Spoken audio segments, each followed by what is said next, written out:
So, final. So, eto na siya, guys. So, eto siya, guys, no? Sa refrigerator. So, yung sa hapunan namin ngayon. So, tatlong ganito. Merry Christmas. We wish you a Merry Christmas. We wish you a Merry Christmas and a Happy New Year. The time. Good morning, guys. So, today is umaga na. Malamang good morning na. At kahapon, yun nga, hindi ako nakapag... Tinan nyo yung aking saging. Medyo overripe na talaga siya. Kasi pasensya na medyo madilim kasi umuulan sa labas. At ngayon ako nag-vlog kasi lakas ng ulan kanina kaya hindi pa kayo tayo magkarinigan, diba? So, yun. Gagawa sana ako ng yung sabi ko kahapon. So, yan. Medyo overripe na siya. So, pabalatan ko na lang ito at ilalagay ko sa freezer para ma-preserve siya. So, yun.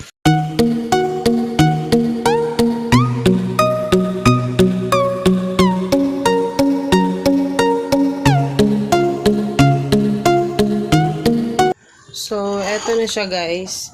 Yan, medyo overripe na talaga siya. So, perfect naman to pang perfect yan lagyan na ay ilagay dun sa aking gagawin na So, ilalagay ko lang to sa ziplock bag. So, ito yung ziplock bag natin. Ilalagay ko siya dyan para ilalagay ko siya sa freezer. So, ayan. So, ito yung niya. So, pwede na ito yung ilagay sa freezer. At saka, pwede yan para sa banana cake. Kung ano may yung pwede nyo paglagyan. Pero hindi ako gagawa ng banana cake kasi medyo ayoko mag-bake.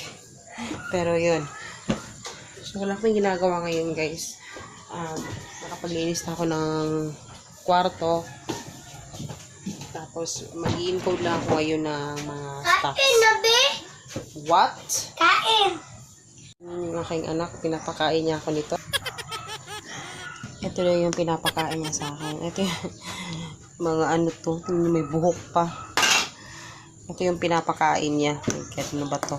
Spaghetti. Meron pa akong salt. So, ayan. Kain. Hello, guys. Papagabi na.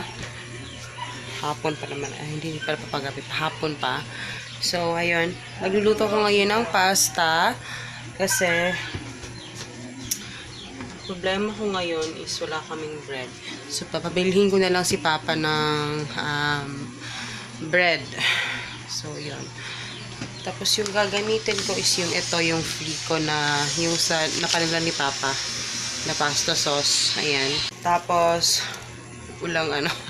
wala tong kung ano mang isipang ko. Walang hotdog.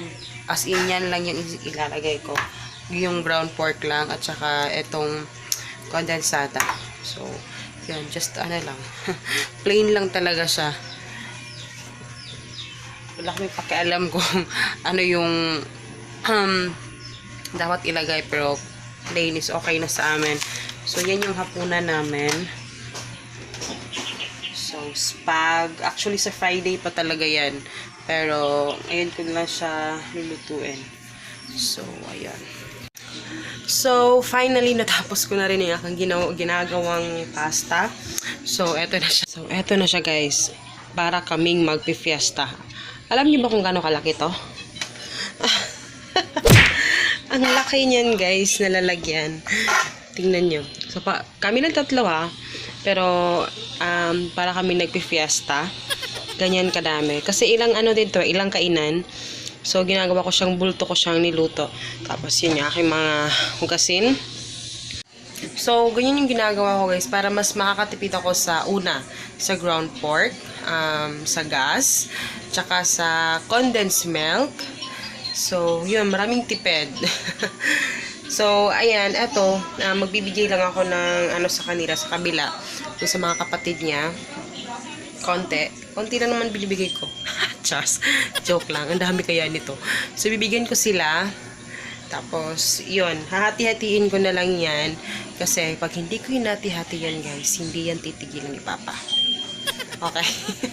So, kung kilala niyo si Papa talaga, grabe siya kumain ng spaghetti as in. So, ngayon lang medyo naaano lang siya talaga kasi may kakompetensya na siyang kumain ng spaghetti niyo yung buhok guys. So, hindi pa ako naligo eh. May kakompetensya na kasi siya ngayon si Hagrid kasi si Hagrid sobrang lakas din kumain ng spaghetti. Kanina pa ngayon balik-balik dito, ma. Luto na ba yung spaghetti? Luto na ba yung spaghetti? So, sabi ko wala pa kasi nagugutom na rin yan. So, yan. Pakakainin ko na lang muna siya na siya lang yung ipapauna kong kumain dahil parang gutom na siya talaga. So, yun. So, yun. Happy Fiesta! Happy Fiesta! Happy birthday! Merry Christmas! Happy New Year! Ayan lahat. So, tapos ko siyang sineparate guys. Para may control ako doon sa mga pagkain. Dahil pag hindi mo ko kontrolin talaga, mauubos at mauubos. So, ipapakita ko sa inyo. So, eto siya guys, no? So, magsimula tayo dito. Eto, sineparate ko na siya sa Tupperware. Kasi, ilalagay ko to sa refrigerator. So, yun siya kalaki. Ayan. So, mga ano to. Isang dangkal. Basta malaki siya na Tupperware. Tapos nilagyan ko lang si Baba ng 12, 16, 17. So, 16 sa Saturday namin kakainin ito dahil para ina-alternate ko na lang siya para hindi sunod-sunod na nakaspag kami. So, ilalagay ko ito sa refrigerator. Tapos, eto naman yung sa hapunan namin ngayon. Malaki din to guys ha. So, medyo nasa half na siya. Tapos, si Hagrid, tapos na siyang kumain. Ayun doon. Hindi nag-focus. Yun, may plato. May tira pa siyang konti. So, ayan. Tapos, after ko nabigyan doon sa kabila, yung mga brother and sister-in-law ko doon. So, eto na lang yung natira. So, eto. So, tatlong ganito, microwavable, nagsabi microwavable daw to. So, yan. Basta sa akin, transparent. So, yan tatlo for snack. So, ilalagay ko dito sa refrigerator para si Papa, si Hagrid, alam nyo naman silang dalawa. So, pwede nilang makain ito. So, ganyan ko siya yung hati-hati, guys. So, yan. So, isa din yun sa inaano ko na kailangan may control ako sa pagkain. Hindi yung basta-basta na lang. Yung hindi naman sila magugutom, pero at least may control pa rin, diba? Kahit sa mga stocks ni Hagrid, kinokontrol ko talaga na alam yun, sa isang araw para makakaubo siya ng yung mga ganitong biscuits, guys. Maliliit yung junior, nakakaubo siya yun ng 5 or 6 na piraso. So, kailangan ko siyang kontrolin dahil hindi din maganda yung ganun kasi bata pa siya, diba? So, grabe na yung kain yun sa mga sweets. Pero, yun. So, yun lang guys. So, maliligo muna ako guys dahil maya-maya ang pangit naman ko ang baho natin. Paparating na yung asawa ko, baho ko. So, yun. So, yung mga aking hugasin doon, bang! Hugasin ko muna yan bago ako maliligo. Tapos, yun, maglilinis kote. Subla ko. Sarap, dili.